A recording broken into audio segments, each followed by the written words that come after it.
Dear UNHCR and everyone who it may concern. My name is Laura Spoor. I'm a volunteer for Pdri from the Netherlands, currently living in Amsterdam, where I work in refugee centers, responsible for the reception, support and guidance of asylum seekers in the Netherlands. I want to share my experience working with the Peace for Development Refugees Initiative in Kakuma Refugee Camp in Kenya. And I'm going to read it because it's too much for me to remember. In January 2024, I joined the Pdri team to support the implementation of activities under their Peace Center and Early Childhood Development projects. My work continued from where the previous volunteer, Roberto Vale, had left off, especially within the Peace Center initiative. One of my first tasks was to facilitate the development of a constitution for the Peace Center Leadership Platform, which is a structure initiated by Pdri and which was already well received by the community.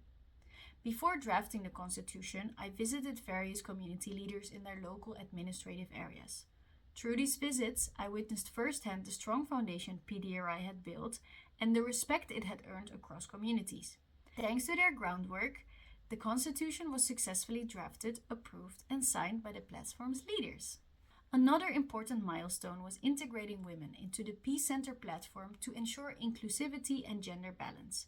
Women play an essential role in every society, and their voices are very crucial in peace building. During our visits to community leaders, I also met with women representatives and introduced the idea of their formal involvement.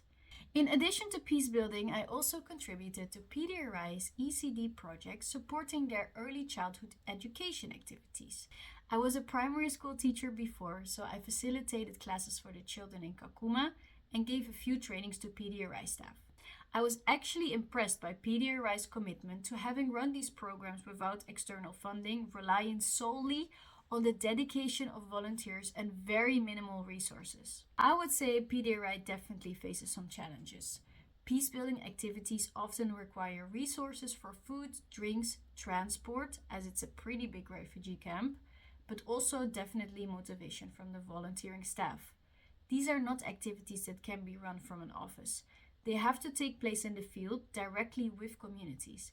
And I think that is where a big part of Pdri's success lies. During my time in Kakuma, I was able to raise some funds to support the ECD project and Peace Center activities. However, Pdri urgently needs more sustainable funding if they want to continue this important work. The organization cannot rely solely on occasional international volunteers like myself. I certainly recommend Pdri to individuals, organizations, and people of goodwill who are looking to make a meaningful impact. Supporting Pdri means supporting grassroots peace building, education, and just hope in one of the most vulnerable places on earth. My experience with Pdri was incredibly positive, and I genuinely hope to return to Kakuma one day to see the fruits of the work I was privileged to be part of. It's truly amazing how these individuals have done what they've done already. They are quite serious about their goals for their own home and their own people, and they're definitely not gonna give up. But providing them with funding and support will help them immensely, and we'll appreciate them for the hard work that they've already done for the community. If you'd like, you can watch the video I've made about Pdri that was used for my fundraiser. I think it will show better the projects in action, the things I just talked about, and how I feel about this organization. Thank you for listening. Dank jullie wel. Asante sana.